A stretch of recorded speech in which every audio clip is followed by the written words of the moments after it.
Okay, so there's three things that I wanted to talk about with our civilian tourniquet and why it's a better design. Okay, the first thing is you'll notice that the strap is pretty wide, okay? And so what that does is it provides the opportunity to distribute the pressure across a wider area, okay? Reducing the probability of tissue damage and or nerve damage. And again, just to illustrate, I've got with me the soft T tourniquet and a little bit thinner, okay? The other thing is the way that this is designed, the pressure is being put up. It's not twisting with a windlass design, okay?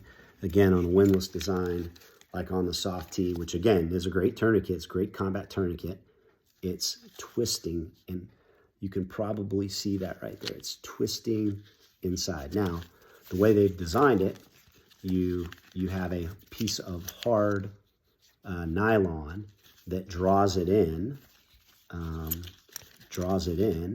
and keeps it from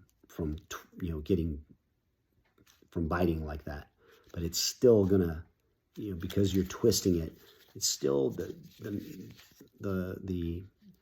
band is gonna wanna bind and come together. Okay. Again, with this design, because the pressure is being put up, it's going to be evenly distributed across the entire length of the strap the entire time.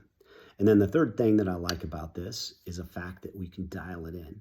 On a windlass, you've got one option. If you need more pressure, you're going to have to spin it.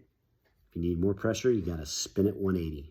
You can't spin it quarter, you can't spin a little bit, it's got to go 180. And the reason why is because it has to lock in to this piece right here, okay? So when you're twisting it, then it's finally the locking mechanism is like right there, okay?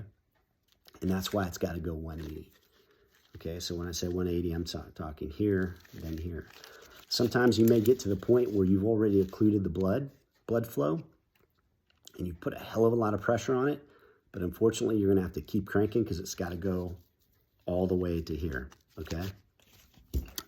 Unlike on this civilian tourniquet that we've designed at Precision Trauma,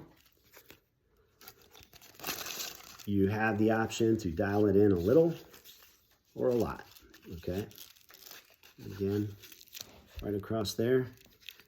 And it's very, again, like I said, doesn't take a whole lot of finger strength or dexterity, so therefore if your hands are cold, if you've got gloves on, if you're a firefighter, if you're out in the ski slopes, you could do this very easily, okay? And again, my point with the spinless versus this one, you can dial it in a little bit, or I can go 180, whatever I need, okay?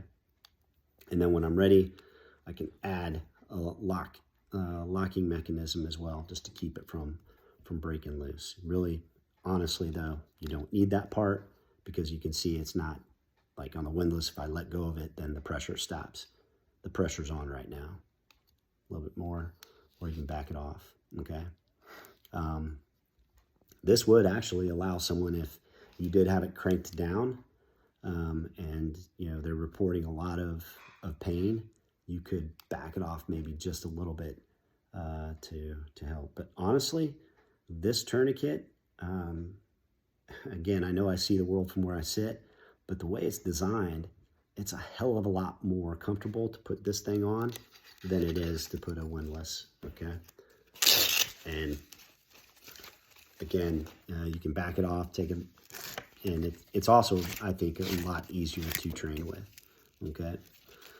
So again, just something to consider. If you're out there running around, happen upon someone who's potentially needs a tourniquet to help stop the bleeding, then this potentially is a better way to mitigate the risk of causing further damage to that individual, okay? Encourage you to check us out at www.ptrauma, that's PTRAUMA.com.